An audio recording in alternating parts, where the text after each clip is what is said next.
بسم اللہ الرحمن الرحیم۔ دوستو بھائیو، آج ایک بات آپ کو بتانا چاہتا ہوں کہ ہم جہاں صبح سے شام تک لوگوں کے ساتھ ملتے جلتے ہیں یا گھر میں ہم رہتے ہیں، تو گھر میں ہوں یا گھر کے باہر جہاں بھی ہمارا لوگوں سے مد بھیڑ ہوتی ہے، ملاقات ہوتی ہے، تو کوئی نہ کوئی ہمیں تکلیف پہنچتی ہے اور کسی کو ہم تکلیف دیتے ہیں۔ تو اس میں ہمارے اخلاق اور ہمارا کردار اور ہمارے تعلقات میں کیسے استوار کرنا چاہیے، وہ قرآن و سنت کا نسخہ آپ کو بتانا چاہتا ہوں کہ قرآن و سنت نے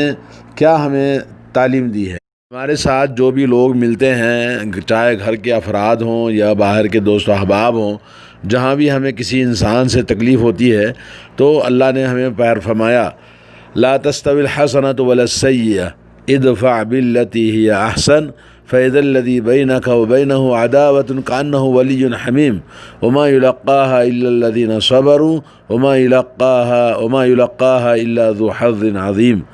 فرمایا کہ نیکی اور برائی، اچھائی اور برائی دونوں برابر نہیں ہو سکتے ہیں۔ آدمی کو چاہیے کہ برائی کو ہم ڈیفنس کریں اچھائی کے ساتھ میں، تو اس کے نتیجے میں کیا ہوگا؟ جس نے ہمارے ساتھ برائی کی ہے وہ ہمارا مخلص دوست بن جائے گا، اور یہ چیز اسی آدمی کو حاصل ہو سکتی ہے جس کے اندر صبر کا مادہ ہو اور وہ غصے کو پی جانے والا ہو، اور یہ چیز صرف خوش نصیب لوگوں کو ملتی ہے۔ تو آئیے ہم خوش نصیب کیوں نہ بن جائیں۔ قرآن کریم میں اللہ رب العالمین نے سورہ آل عمران آیت نمبر 134 میں فرمایا الذین ينفقون فی السراء والضراء والکاظمین الغیظ والعافین عن الناس واللہ یحب المحسنین۔ جنت والوں کی صفات بیان کرتے ہوئے فرمایا کہ خوشحالی میں ہو یا تنگ دستی میں ہو، اللہ کے راستے میں وہ خرچ کرتے ہیں، اور خرچ کرنے میں بخیلی نہیں کرتے، چاہے وہ کسی بھی حال میں انسان ہو، صحت مند ہو، بیمار ہو، تمام حالتوں میں اللہ کے راستے میں خرچ کرتے ہیں۔ الذین ينفقون اموالهم باللیل والنہار سرا وعلانیہ، اللہ کے راستے میں مال خرچ کرنا چھپ کر، کھل کر، یعنی کھلے انداز سے، چھپے انداز سے، جیسے بھی ہو، ہمیشہ رات اور دن خرچ کرنے والے جنت والوں کی صفت ہے۔ اور اس کے بعد فرمایا کہ اللہ رب العالمین والکاظمین الغیظ، غصے کو پینے والے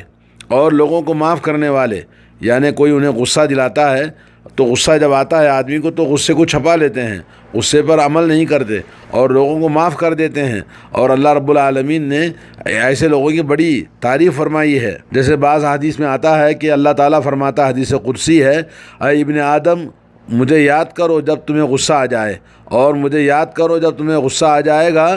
تو میں تمہیں ہلاک نہیں کروں گا، جن کو میں ہلاک کرتا ہوں ان میں سے تو اگر تم ہے۔ تو معلوم یہ ہوا کہ غصہ آدمی کو پی جانے سے اللہ تعالیٰ بڑا خوش ہوتا ہے، اور اللہ رب العالمین اس آدمی کو ہلاک نہیں کرتا، کیونکہ اس نے غصے کو ہلاک کر دیا تو اس کو اللہ تعالیٰ ہلاک نہیں کرتا۔ ابن ابی حاتم نے اس کو روایت کیا ہے۔ ایک اور حدیث میں حضرت انس بن مالک رضی اللہ تعالیٰ عنہ سے روایت ہے، رسول اللہ صلی اللہ علیہ وسلم نے فرمایا من کف غضبہ کف اللہ عنہ عذابہ، جو اپنے غصے کو روک لیتا ہے اللہ تعالیٰ اس کو اپنے عذاب سے روک لیتا ہے، اور جو اپنی زبان کو روک لیتا ہے کسی بھی برائی کے بیان کرنے سے تو اللہ تعالیٰ اس کی ستر پوشی فرماتا ہے، اور جو شخص اللہ تعالیٰ کی بارگاہ میں اپنا عذر پیش کرتا ہے تو اللہ تبارک و تعالیٰ اس کے عذر کو قبول فرماتا ہے، اس کی توبہ قبول فرماتا ہے۔ تو دوستو، دوسری ایک اور صحیح حدیث ہے، حضرت ابو ہریرہ رضی اللہ تعالیٰ عنہ سے فرماتے ہیں کہ رسول اللہ صلی اللہ علیہ وسلم نے فرمایا پہلوان اور طاقتور وہ شخص نہیں ہے جو لڑائی میں کسی کو گرا دے اور مار دے، لیکن طاقتور پہلوان وہ ہے جب اس کو غصہ آئے تو غصے کو پی جائے اور غصے پر عمل نہ کرے۔ سورہ اعراف میں اللہ نے فرمایا خذ العفو وامر بالعرف واعرض عن الجاہلین، آپ معاف کر دو، معافی کو اپنا لو اور ہمیشہ بھلائی کا کام کرو، بھلائی کا حکم دو لوگوں کو، اور جاہلوں سے، ان پڑھوں سے جو آپ کے ساتھ زیادتی کرتے ہیں، غصہ دلاتے ہیں اور آپ پر ظلم کرتے ہیں، زیادتی کرتے ہیں زبان سے، ہر کسی بھی اعتبار سے، تو ایسے لوگوں کو معاف کر دیں۔ سورہ اعراف میں آیت نمبر 199۔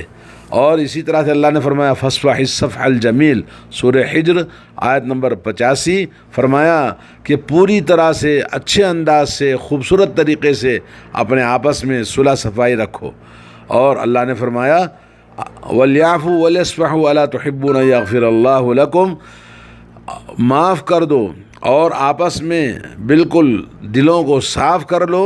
کیا تم کو اس بات کی خوشی نہیں ہے، تمہیں پسند نہیں ہے کہ اللہ تعالیٰ تمہیں معاف کر دے؟ سورہ نور آیت نمبر 22۔ یہ اصل میں کہا جاتا ہے حضرت ابوبکر صدیق رضی اللہ تعالیٰ عنہ کے بارے میں نازل ہوئی، جب ان کی بیٹی حضرت عائشہ رضی اللہ تعالیٰ عنہ ام المؤمنین پر تہمت لگائی تھی، تو ان میں سے وہ لوگ بھی تھے جو حضرت ابوبکر صدیق کے نان نفقے پر پلتے تھے، تو حضرت ابوبکر صدیق ناراض ہوئے، بولے میرا کھائے اور میری بیٹی پر تہمت لگائے، تو اپنا نان نفقہ انہوں نے بند کر دیا۔ اللہ نے کہا ایسا نہیں، معاف کر دو اور اپنے دل کو صاف کر لو، اور کیا تمہیں پسند نہیں کہ اللہ تمہیں معاف کر دے؟ سبحان اللہ۔ تو اللہ تبارک و تعالیٰ نے ایسے لوگوں کو، جو لوگوں کو معاف کرتا اللہ اس کو معاف کر دیتا ہے۔ اور سورۃ الشورى میں اللہ رب العالمین کا ارشاد ہے وَلَمَنْ صَبَرَ وَغَفَرَ إِنَّ ذَلِكَ لَمِنْ عَزْمِ الْأُمُورِ، جو آدمی لوگوں کی تکلیف، کڑوی کسیلی باتوں پر یا تعلقات کے خراب ہونے پر یا کسی کی اذیت پہنچانے پر صبر کرتا ہے، وہ غفرا، پھر صبر ہی نہیں کرتا بلکہ انہیں معاف بھی کر دیتا ہے، تو یہ بہت ہی بلند اور بہت ہی عظیم شخصیتوں میں سے شامل ہو جاتا ہے۔ اور اس طرح سے بہت ساری آیتیں قرآن کے اندر موجود ہیں۔ آئیے ایک قصہ میں آپ کو سناتا ہوں۔ حضرت عائشہ رضی اللہ تعالیٰ عنہ کہتی ہیں کہ میں نے کہا نبی علیہ الصلوۃ والسلام سے ایک دن، کیا آپ بتائیے، آپ صلی اللہ علیہ وسلم، آپ کے اوپر یوم احد، جنگ احد کا جو دن تھا بڑا ہی شدید تھا، جس میں آپ زخمی ہو گئے اور جس میں آپ صلی اللہ علیہ وسلم اپنے 70 صحابہ کو اپنے آنکھوں کے سامنے شہید ہوتے ہوئے دیکھا، اور شدید زخمی ہونے کے ساتھ آپ نے بہت دکھ جھیلا جنگ احد کے موقع پر۔ تو حضرت عائشہ نے کہا کیا اس سے بھی کوئی شدید آپ کو موقع آیا تھا جس میں آپ نے تکلیف جنگ احد کی طرح محسوس کی ہو؟ تو حضرت عائشہ رضی اللہ تعالیٰ عنہ کے کہنے پر صلی اللہ علیہ وسلم نے فرمایا، اے عائشہ، میں نے تمہاری قوم سے بہت کچھ پایا ہے اس سے بھی زیادہ شدید، اور سب سے زیادہ شدید تکلیف تو مجھے اس دن ہوئی تھی جب یوم عقبہ کے دن، جب میں نے تمہاری قوم سے ملا اور میں نے اپنے آپ کو پیش کیا ابن عبد الیالیل، ابن عبد الکلال پر کہ مجھے قبول کر لو، لیکن انہوں نے مجھے جواب نہیں دیا، اور میں جس دعوت کے لیے ان کی مدد چاہ رہا تھا، ساتھ چاہ رہا تھا، اس سے انہوں نے منہ پھیر لیا، اور جو میں چاہ رہا تھا انہوں نے کوئی جواب نہیں دیا۔ پھر میں وہاں سے نکلا، میں بہت ہی غمگین تھا، میرے چہرے پر غمگینی کے آثار موجود تھے، مجھے ہوش نہیں تھا۔ جب میں قرن ثعالب میں پہنچا تو پھر میں نے دیکھا کہ میرے اوپر ایک بادل سایہ کیا ہوا ہے۔ میں اپنا سر اٹھا کر دیکھا تو میں کیا دیکھ رہا ہوں کہ اس بادل میں مجھے جبریل علیہ الصلوۃ والسلام نظر آئے اور مجھے آواز دی، ان اللہ تعالی قد سمع قول قومک لک وما ردوا علیک، اللہ تعالیٰ نے آپ کی بات جو آپ نے اپنی قوم سے کیا تھا، اللہ نے سب کچھ سن لیا ہے، اور انہوں نے جو آپ کو رد کیا ہے، جواب دیا ہے، جس طرح سے طائف والوں نے آپ کے ساتھ برا سلوک کیا ہے، وہ بھی اللہ تبارک و تعالیٰ نے دیکھ لیا اور سن لیا۔ وَقَدْ بَعَثَ إِلَيْكَ مَلَكُ الْجِبَالِ، اور کہا کہ اللہ تبارک و تعالیٰ نے آپ کی خدمت میں پہاڑوں کے فرشتے کو بھیجا ہے، اور اس کو آپ حکم دیں اگر چاہتے ہیں ان کے بارے میں۔ اور اس کے بعد مجھے پہاڑوں کے فرشتے نے آواز دی اور مجھے سلام کیا اور کہا، یا محمد ان اللہ قد سمع قول قومک لک وانا ملک الجبال، کہا اے محمد صلی اللہ علیہ وسلم، اللہ تعالیٰ نے آپ کے قوم کی باتوں کو سن لیا ہے، آپ کے بارے میں جو انہوں نے کیا، اور میں پہاڑوں کا فرشتہ ہوں، اللہ نے، میرے رب نے آپ کی خدمت میں بھیجا ہے تاکہ آپ اپنے حکم سے جو چاہے مجھے حکم دے سکتے ہیں۔ اگر تم چاہو تو میں یہ دونوں بڑے بڑے جو پہاڑ ہیں، ان دونوں پہاڑوں کو میں ایسے لڑا دوں گا کہ جس سے پوری طائف کی قوم برباد ہو جائے گی۔ نبی علیہ الصلوۃ والسلام نے فرمایا، بل ارجو ان یخرج اللہ من اصلابہم من یعبد اللہ وحدہ لا یشرک بہ شیئا، کہا نہیں میں تو رحمت للعالمین بن کر دنیا میں آیا ہوں۔ ان کی تکلیفیں جو طائف والوں نے آپ کو دیا تھا، زخمی کر دیا، پیروں میں خون جم گیا، حضرت زید بن حارثہ آپ کے ساتھ میں تھے اور آپ صلی اللہ علیہ وسلم نے ان کے لیے بد دعا نہیں فرمائی اور ان نہ غصہ ہوئے اور نہ ہی اپنے غصے کا اظہار کیا، جبکہ اللہ رب العالمین ناراض ہوا، فرشتے ناراض ہوئے اور پہاڑوں کے فرشتے نے کہا کہ حکم دے دیں کہ میں ان کو کچل کے رکھ دوں، لیکن آپ نے کیا فرمایا؟ میں اللہ عز و جل سے امید کرتا ہوں کہ ان کے اولاد میں ایسے لوگ پیدا ہوں گے جو اللہ وحدہ لا شریک کی عبادت کریں گے اور اس کے ساتھ کسی قسم کا شرک نہیں کریں گے۔ سبحان اللہ، یہ صحیح بخاری کی حدیث ہے۔ حضرت عائشہ رضی اللہ تعالیٰ عنہ کہتی ہیں کہ رسول اللہ صلی اللہ علیہ وسلم کبھی کسی کو اپنے ہاتھ سے نہیں مارا، نہ کسی عورت کو، نہ اپنی بیویوں میں سے، نہ کسی خادم کو، اور آپ نے جو کچھ بھی اپنے غصے کا، مار پیٹ کا جو کچھ بھی کام کیا وہ صرف اللہ کے راستے میں جہاد میں کیا ہے، اور آپ نے کسی سے کبھی انتقام نہیں لیا، کسی بھی انسان سے، سوائے اس کے کہ جب اس نے اللہ تعالیٰ کی حرمتوں کو پامال کیا، اللہ کے تعالیٰ کے دین کی اور اسلام کی حرمتوں کو پامال کیا، تو اللہ تبارک و تعالیٰ کے لیے آپ صلی اللہ علیہ وسلم نے اس سے انتقام لیا ہے، ورنہ اپنی ذات کے لیے کبھی کسی انسان سے آپ نے انتقام نہیں لیا۔ صحیح مسلم کی حدیث ہے۔ تو دوستو بھائیو،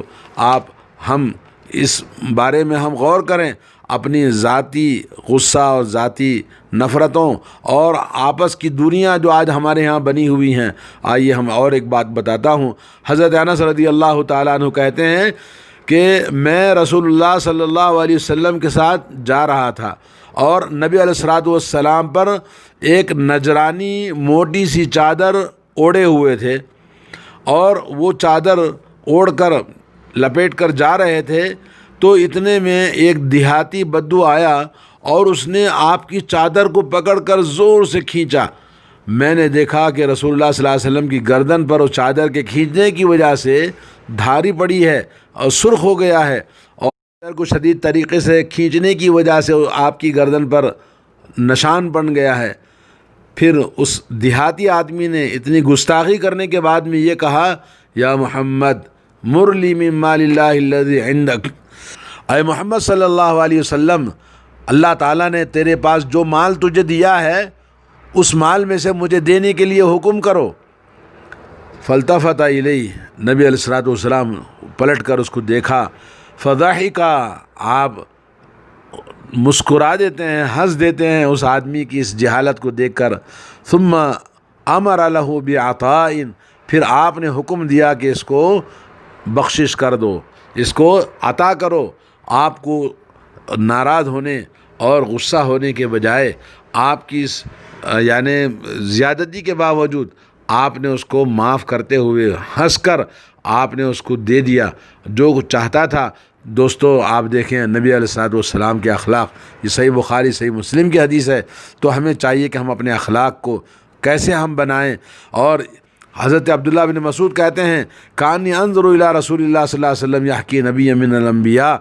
میں رسول اللہ صلی اللہ علیہ وسلم کی طرف دیکھ رہا ہوں، وہ ایک نبیوں میں سے ایک نبی کا قصہ سناتے ہیں اور کہتے ہیں کہ ان کی قوم ان کو مار رہی تھی اور وہ زخمی ہو کر خون بہہ رہا تھا، وہ یمسح الدم، وہ نبی اپنے چہرے سے اپنے جسم سے خون کو پونچھتے جا رہے تھے اور یہ کہتے تھے، اللہم اغفر لقومی، اے اللہ میری قوم کو معاف کر دے، فإنہم لا یعلمون، وہ مجھے نہیں جانتے ہیں۔ اور یہ حدیث صحیح بخاری صحیح مسلم کے اندر آئی ہے، جس میں اس بات کی دلالت کرتی ہے کہ آدمی لوگوں کو کیا کیا جائے جب ہمیں غصہ دلاتے ہیں یا ہمارے اندر غصہ آتا ہے یا ہم کسی کو غصہ دلاتے ہیں، تو آدمی کو سوچنا چاہیے۔ اور اللہ رب العالمین نے قرآن کریم میں بہت ساری آیتیں اس کی طرف ہمیں رہنمائی کی ہے، رسول اللہ صلی اللہ علیہ وسلم کی بھی، اس لیے ہمارے پاس بہت ساری باتیں ہمیں جاننے کی ضرورت ہے۔ ایک اور حدیث آخری بات سنا کر آپ کو کہتا ہوں، حضرت ابو ہریرہ رضی اللہ تعالیٰ عنہ کہتے ہیں ایک آدمی رسول اللہ صلی اللہ علیہ وسلم کی خدمت میں آیا اور کہا یا رسول اللہ میرے رشتہ دار ہیں اور میں ان کے ساتھ صلہ رحمی کرتا ہوں، میں تو میرا رشتہ توڑ دیتے ہیں، میں ان کے ساتھ اچھائی کا سلوک کرتا ہوں تو وہ میرے ساتھ برائی کا سلوک کرتے ہیں، اور میں ان کے ساتھ بردباری برداشت کرتا ہوں تو میرے ساتھ جہالت کا معاملہ کرتے ہیں۔ تو آپ صلی اللہ علیہ وسلم نے فرمایا اگر واقعی تم ویسے ہو جیسے تم کہہ رہے ہو تو گویا تم ان کے منہ میں گرم گرم جہنم کی راکھ ڈال رہے ہو، اور تمہارے ساتھ اللہ تعالیٰ کی طرف سے ایک فرشتہ ہے، اور وہ فرشتہ تمہیں ان لوگوں پر ہمیشہ تمہاری مدد کرتا ہے اور تم ان کو غالب رکھے گا۔ یعنی